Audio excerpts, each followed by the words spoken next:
Okay, and welcome back. We're going to spend some time this hour doing some always fun research with Ruben Uriarte and Noe Torres, two of the nicest guys and actually most talented and gifted researchers I've ever worked with in the UFO, alien, ET field. And we've spent many hours in this program together. It's great to have them back tonight. Let's find out how they are. Noe, are you all right? Yes, good evening, Jeff. I'm so happy to be back on the show with you. Greetings from the South Texas border with Mexico, where we are preparing for a major UFO conference coming up in a couple of weeks. Very good. And Ruben, are you there? Yes, this is Ruben. Glad to be on the show, calling from the San Francisco Bay Area. You're in a rut, Ruben. You're always in the San Francisco Bay Area. Yeah, I don't know. I think you might know this, but Noe is a baseball historian, and I'm just very sorry that his team didn't win this season. But we have here the Oakland A's and San Francisco Giants, both going in for the big playoffs here. So we'll see what happens. So a lot of crosstown driving. Yeah. Well, good. All right. Now, the topic tonight is another one of those kind of overlooked, underattended stories. Noe, go ahead and set the stage for us with this 1974 UFO crash on the Texas-Mexico border, and there are some new witnesses that have apparently come forward. Yes, Jeff, it's a very interesting story, and still not very many people know about. Within UFO circles, of course, many have heard the story, but outside of the field, there are a few who have. And it's a remarkable tale that occurred in August of 1974 when a small plane that was leaving the El Paso International Airport and heading south toward Mexico City apparently collided with a UFO that was streaking across the sky, and earlier in the evening had been picked up by radar along the Texas Gulf Coast, traveling at over 2,000 miles per hour at an altitude of over 75,000 feet. By the time it got to the northeast Mexico, west Texas area, where the mid-air collision with the small plane is said to have occurred, it had slowed down considerably and had dropped in altitude.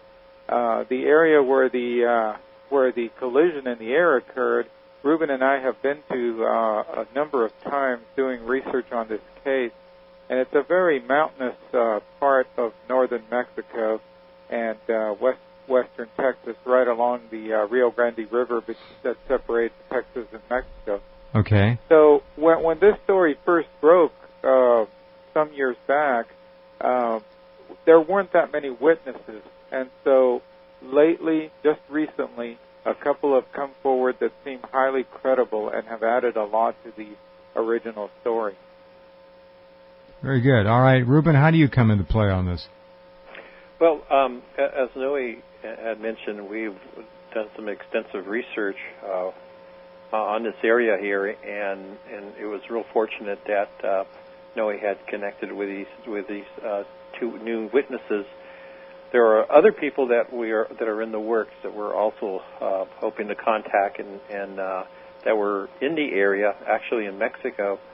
But what makes this very interesting is the fact that these two individuals, they're a mother and son, and I'm sure that Noe will give you further information on them. They saw the event on the U.S. side of the border. Huh. We think that's really significant. Okay. What did before we get to the new witness, what did the event look like? Give us a thumbnail sketch of it. An airplane takes off from Texas, El Paso. What could twin engine, single? It was a small plane, single engine, Uh-huh. sort of like a Cessna. We don't know the exact make and model of it, but it took off from the airport in El Paso, Texas, and headed south along a normal route that's taken by air traffic in that area heading into Mexico. Sure. And the collision occurred at right around where some of the largest peaks, mountain peaks, are in the area. the thinking is that the plane, the small plane, was clearing one of these mountain peaks when all of a sudden the pilot didn't have time to react to the oncoming object, which was still traveling pretty fast, although it had slowed down from the original speed of 2,000 miles per hour. It had slowed considerably, but basically there was very little left of the plane. What few pieces of it rained down to the desert below, the Chihuahuan Desert, approximately 10 to 15 miles from the Rio Grande River, so right along the edge between Texas and Mexico. Right. And the UFO, though, this strange silver disc, as it was described later by witnesses on the ground, was almost entirely intact after the collision. It fell or crash-landed down to the desert below, where it was later found by Mexican troops that had gone out to the area to try to see if perhaps they could rescue the people in the plane. Right. Ended up finding the plane in small pieces, but then they saw this strange object, this silver disc that they described impacted there as well, and they attempted to make a recovery. Jeff, they actually put the object, the UFO, on a flatbed truck, and they were on their way back to the Army base. They had been dispatched out of an Army base in the area. They were on their way back when, within an hour or two of them having made the recovery of the object, all of the Mexican soldiers, we estimate approximately 24 of them, all died suddenly.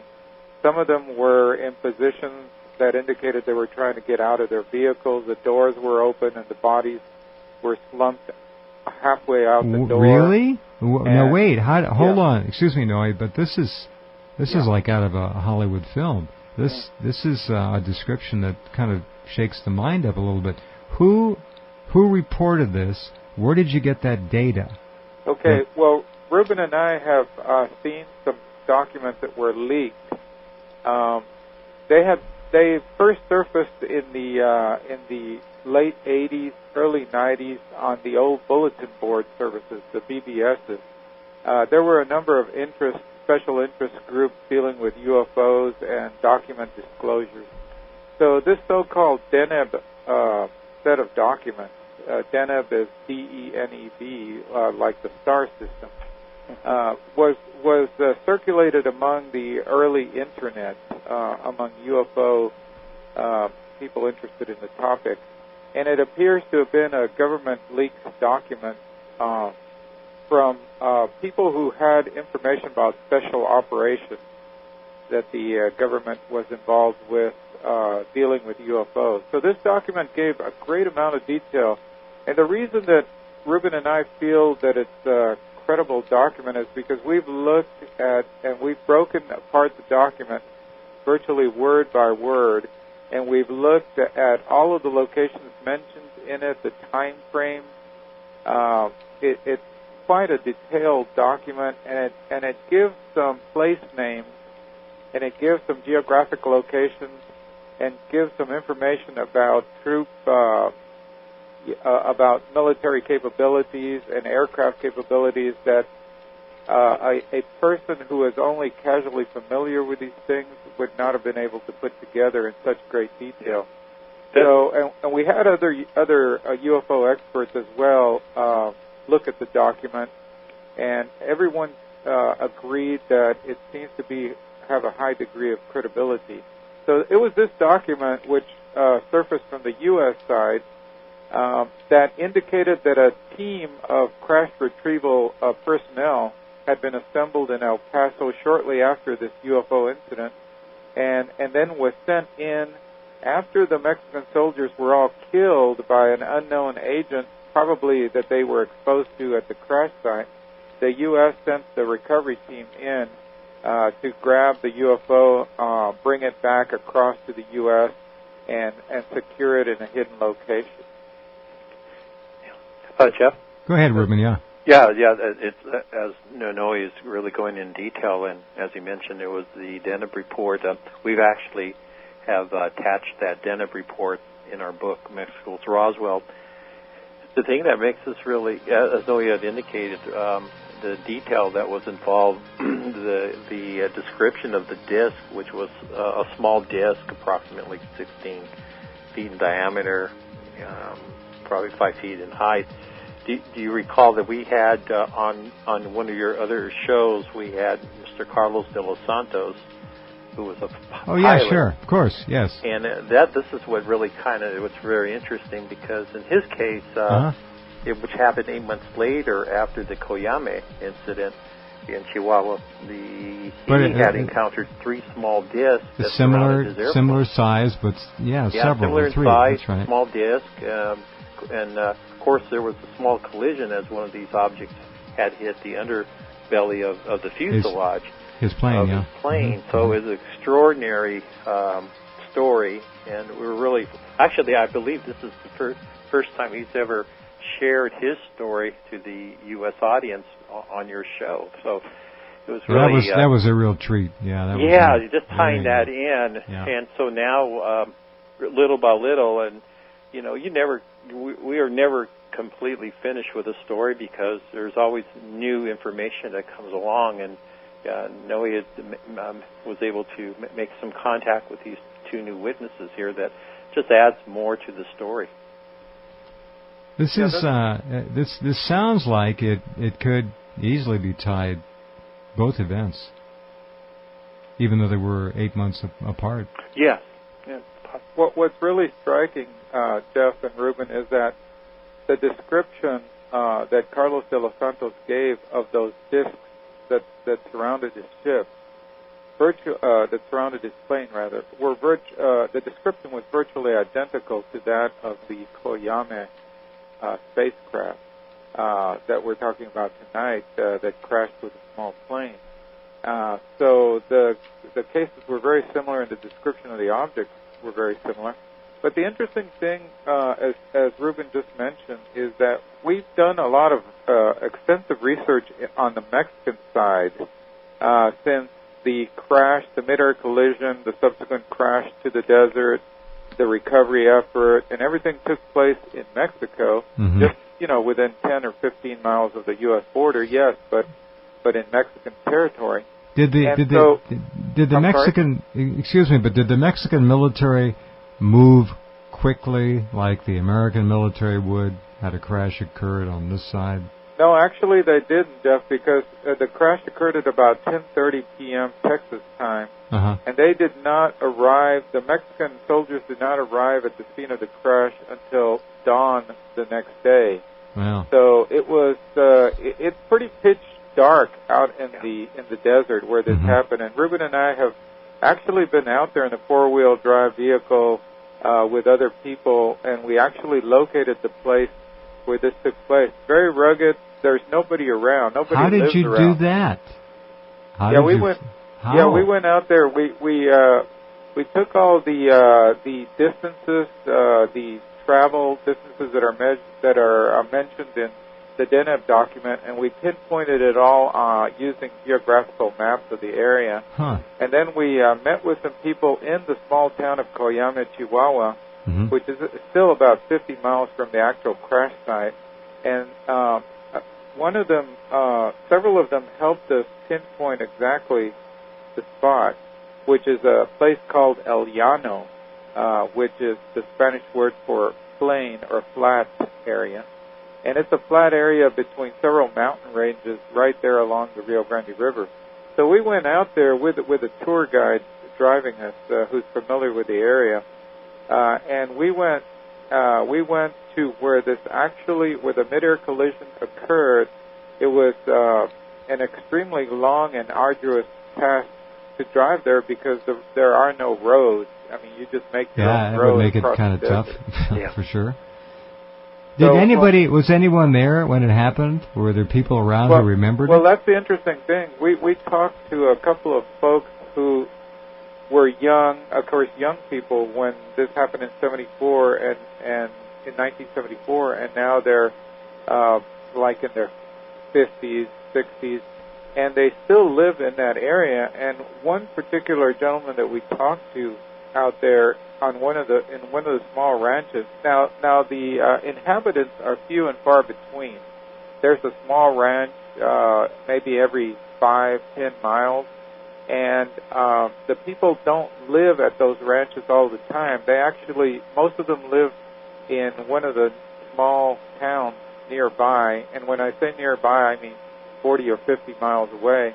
But then they go out to their ranch like on the weekends or every few days to check on their livestock. So anyway, one of the gentlemen that we talked to out there at one of the ranches remembers in 1974 vividly, he had written it down, that there was a massive explosion that shook his little ranch house out there, and he said he thought that the windows of his home were going to break. And he was very, very terrified. He remembers as a youngster when it happened. And he was so impressed by the events of that night that from that point on he started recording in a logbook that he showed us every time he saw something strange in the sky, in which he has had many sightings over the years.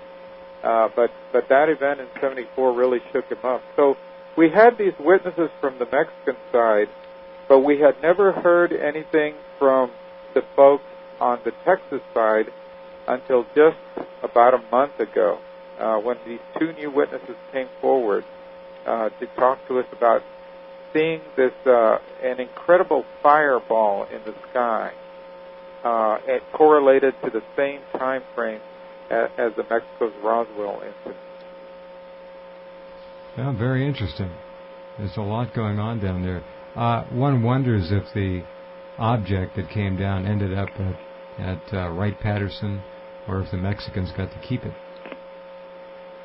It did state in the report that a possibility that they may have gone to Atlanta, Georgia.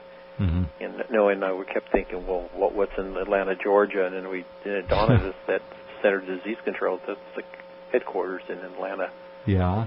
So a possibility that maybe they may have taken the wreckage, or maybe they found the agent that might have killed the soldiers. And what's real interesting too, and we've mentioned this in the past, this is like Mexico's version of the Andromeda strain, which coincidentally the movie was filmed not too far in that area. Which year was that, Noe? 74. In 74. Mm-hmm. Yeah, well, the Robert Wise, the director of Andromeda Strain, that movie was filmed in 69 and 70. So it happened a few years before this incident occurred that the filming was going on near Marfa, Texas, which is just on the other side of where all this business happened that we're talking about tonight. It's just a strange coincidence, and it's a very strange part of the state of Texas also. It's not well known. It's a very mountainous region that resembles more Arizona or New Mexico terrain than it does the rest of the state of Texas. But there is a small town of Marfa near where parts of the Andromeda strain. Marfa, M-A-R-F-A, Marfa, yes. Texas, was the site of a World War II Army Air Force base. Exactly. Yeah. I don't know what's there now, but there was a base there. Well, there were some of the pilots that were training in that area in the 30s and 40s at the old air base used to see these strange lights, orbs of light. Marfa lights. Yeah, which are commonly referred to as the Marfa lights. Several of them tried to chase them, but they could never ascertain what exactly they were. So that's one of the attractions, kind of paranormal attractions of the area. And that's one of the things that has led to an interest in having the UFO conference that's going to take place there in 2 weeks. And the interesting thing about it, Jeff, is that it was really inspired by the book that Ruben and I wrote, and the subsequent documentaries done by the History Channel about this mid-air collision between the plane and the UFO. So now they're having this festival in Presidio, Texas, called the Border Zone UFO Festival, which is October 19th and 20th. And basically, it's a commemoration of the event in 1974. And Ruben and I will be speaking at it, as well as the person who wrote the foreword for our book, Stanton Friedman, will also be there, as well as a number of other researchers, including Dennis Balthaser and several others. So we're really looking forward to kind of one of the interesting things that we'll have an opportunity to do is we're going to have a town hall meeting in which we invite the locals of that area, which is kind of an isolated area of the state.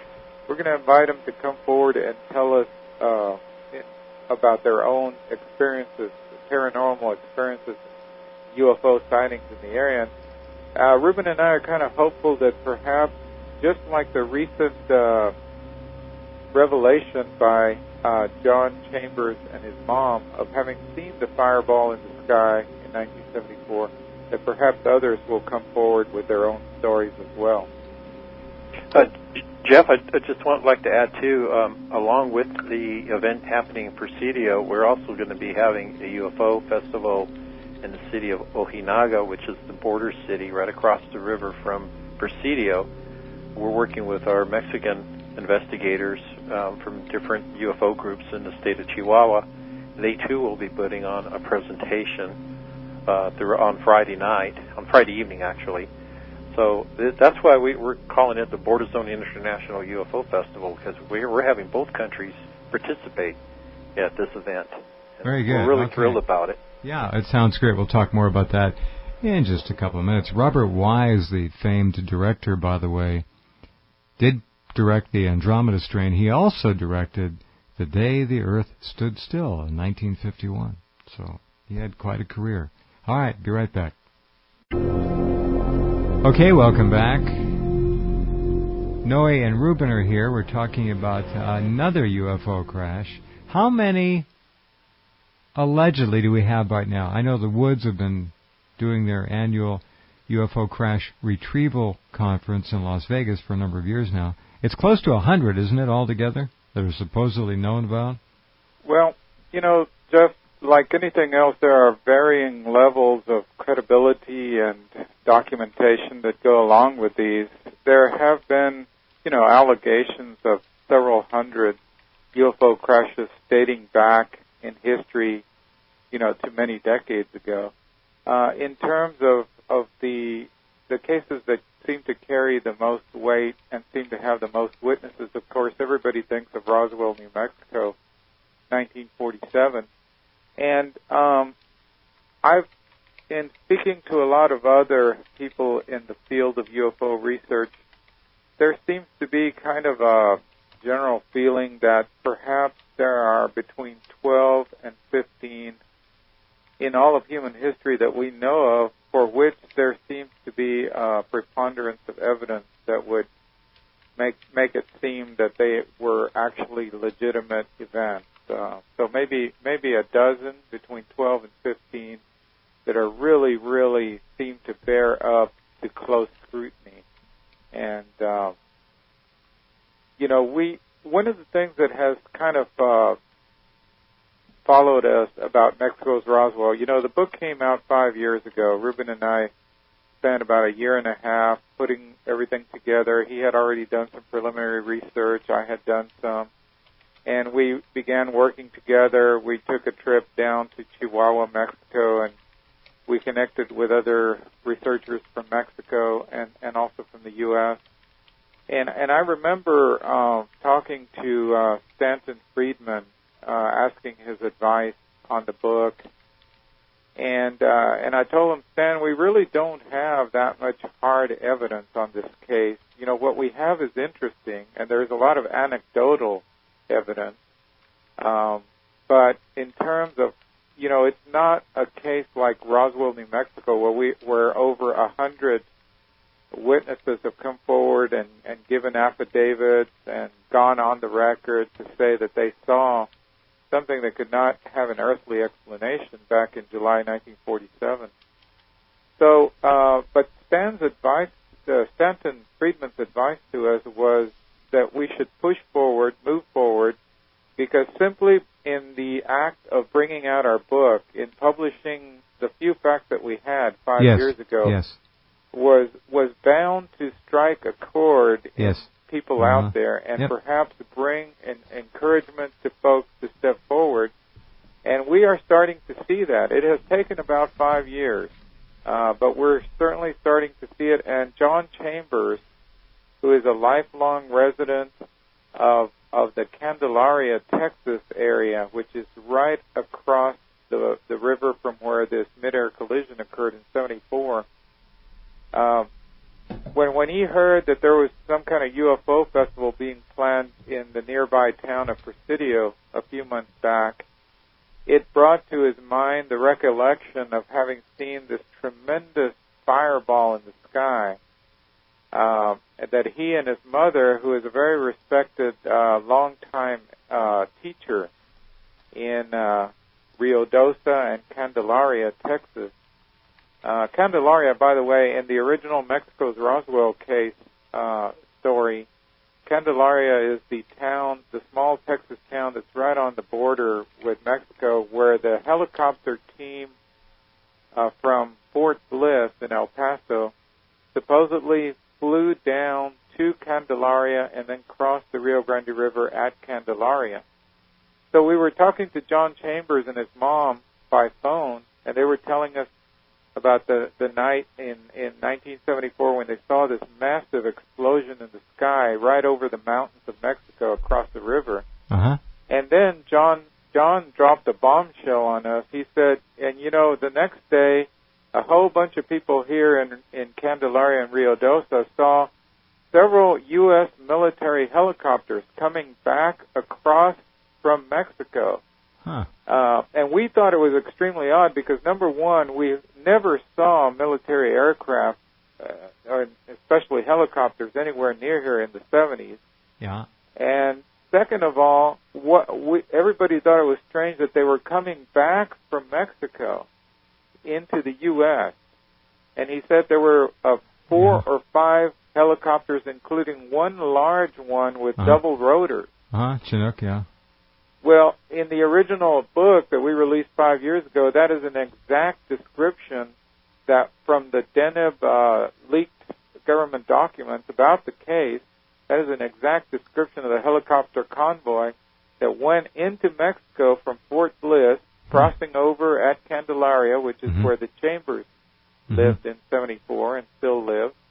It crossed over into Mexico, made the UFO recovery, and brought it back dangling from a tow line on one of these large cargo double rotor helicopters. That's exactly, it correlates exactly with our story. So when Ruben and I heard the Chambers tell us this firsthand witnesses from the U.S. side, it just blew our mind.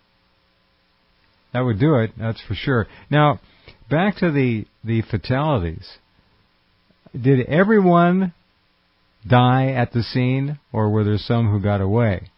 The problem was that Mexico, at that point in time, and probably it's probably even true today, they did not have the technology or the equipment or the know-how, the expertise, to handle one of these UFO crash retrievals. The U.S., on the other hand, did, and we had been involved in a number of these previous to this incident. So, like there was Kecksburg, and that's a fairly solid crash retrieval incident. There was, of course, Roswell, and maybe a couple of other major ones prior to 1974. So then, when this came along, the U.S. went in wearing, hazmat, hazardous protection suits, whereas the Mexican recovery team, which arrived first, unfortunately did not. They were expecting a downed aircraft, and suddenly they became exposed to something that apparently was quite lethal fairly quickly. Was the entire first responding team killed? Is that the understanding? Absolutely. We estimate 24 Mexican soldiers died in the desert approximately 1 hour after coming into contact with whatever was in the environment around that crashed UFO. Wow. Do we have a description of the actual disc itself? The disc was 16 feet in diameter. As far as damage goes, I mean. Oh, the damage, it just had a small dent on one end. It was a Saturn-shaped object, and if you can imagine, on the outermost part of the disc, there was a small dent, and then there was what appeared to be an actual puncture, a small puncture. Well, that may have been the source of the poison. I don't know. It could have been. That's yeah, right. Yeah, wow. All right, hold on. Back with Ruben and Noe in just a couple minutes. Okay, and back with Ruben Uriarte and Noe Torres. Ruben, what does this mean now to us? We have, obviously, to my knowledge and recollection, the largest case of fatalities of humans ever involved in a known UFO crash or interaction. 24 dead. That's a lot of dead people. One of the things that both Noe and I had learned, and we received this information from our friends, our Mexican investigators that are involved in this case as well, and in other cases, they mentioned that there's a cover-up, that many of these soldiers that were possibly that were missing and where they were reported to their loved ones that they had died in a automobile accident, or they'll come up with another story to really hide from what really occurred. So that's where that's what we find that's really interesting. And there was something else too that related to another UFO crash that occurred in Brazil, where a firefighter had picked up one of these small aliens that was there at the site in Virginia, Brazil. And this gentleman was exposed to something, and he had died. There's also something that we had this gentleman on your show. We're really fond of him, Colonel Robert Willingham. A couple of times, yeah. A couple of times, and if you recall, he mentioned that when he went to the crash site, when he went on the Mexican side of the border, this happened in 1955, that the Mexican soldiers have already surrounded the craft and the area. They set up a perimeter. These soldiers were not protected, and the thing that shocked them was that they were throwing blankets on the wreckage because there was fire, it was hot, and it was getting very cold, and then they were wrapping these blankets around them. And I remember what Colonel Willingham said. He said that he didn't think that was a good idea. He was concerned about some sort of radiation exposure. So it's interesting how each crash retrieval, you have the different dynamics. Different in this case, we've got 24 dead people. This is really a massive loss of life. I've never heard of anything close to this. Have you? We haven't come across anything else of this magnitude as of yet. And who knows? We're making it an estimate. There might be other people that have also been affected.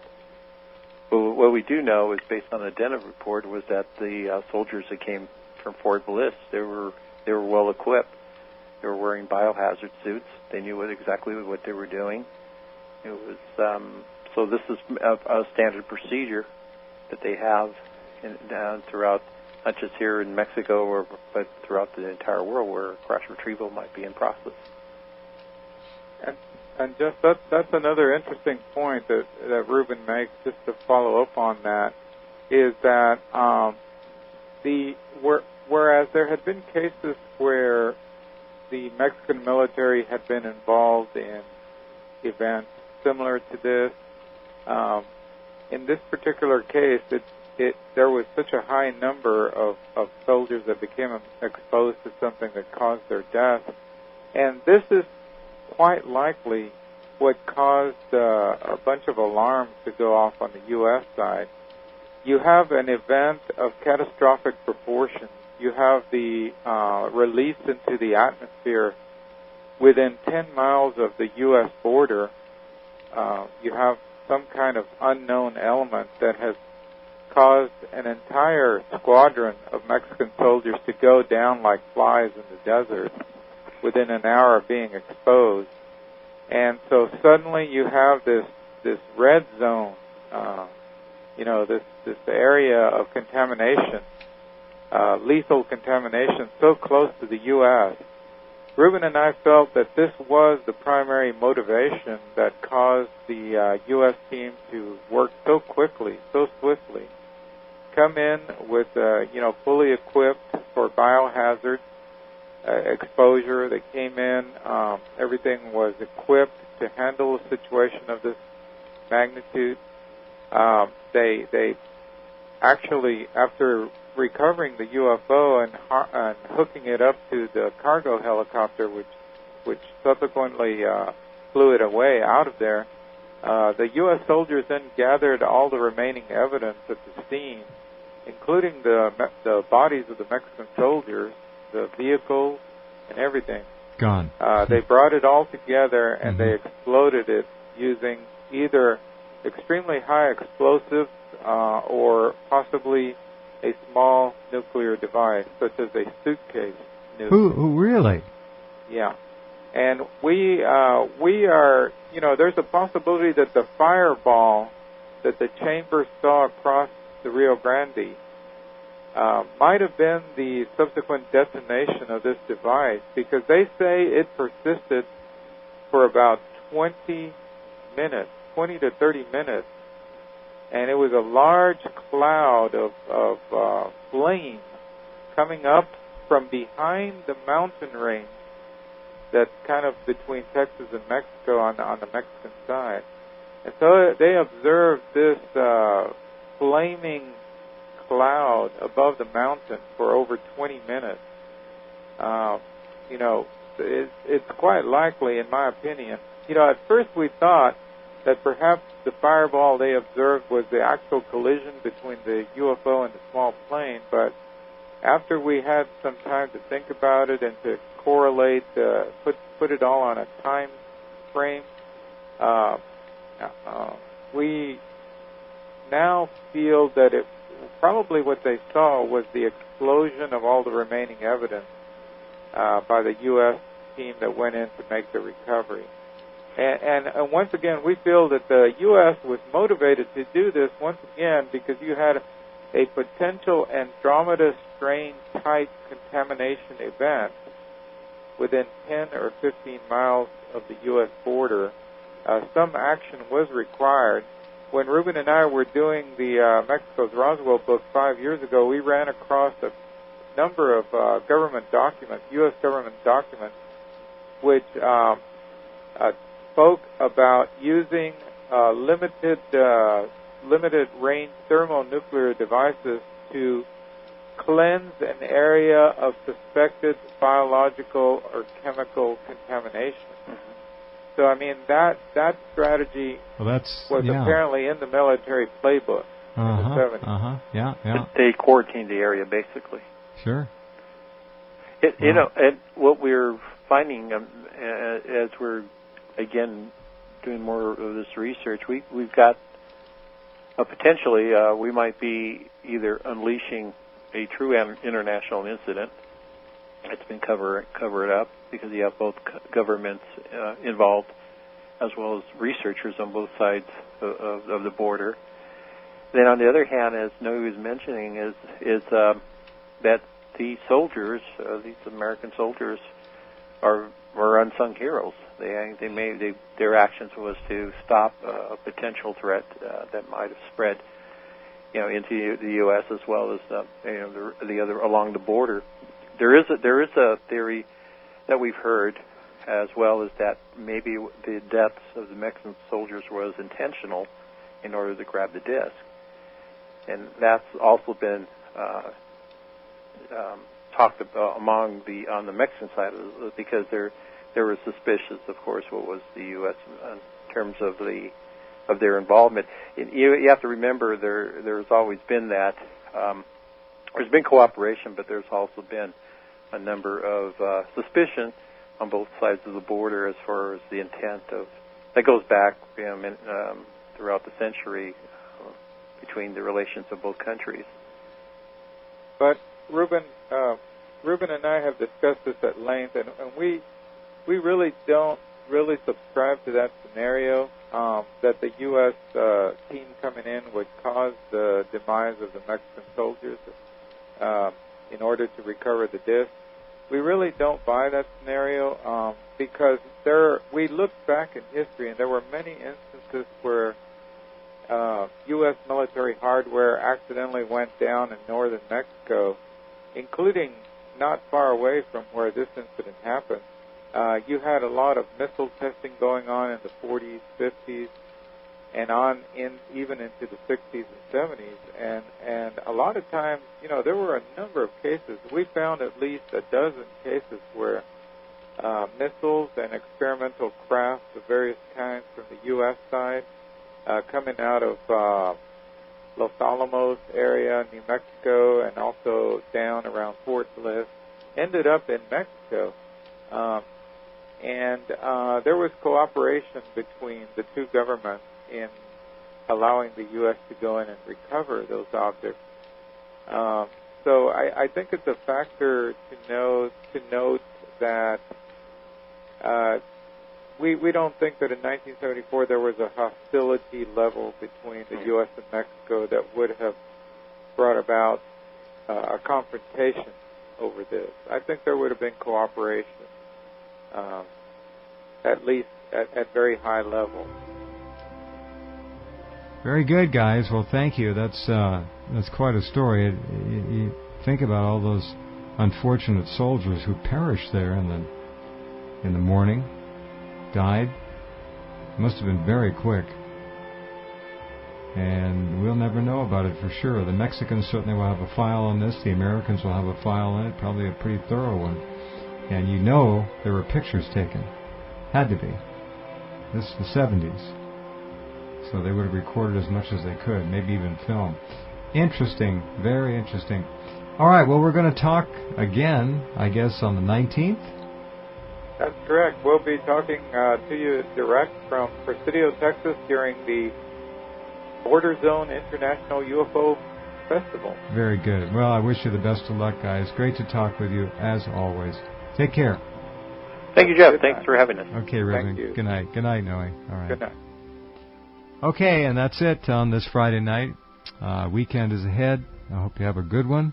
Take care. Think good thoughts. And eat good food, too. Talk soon.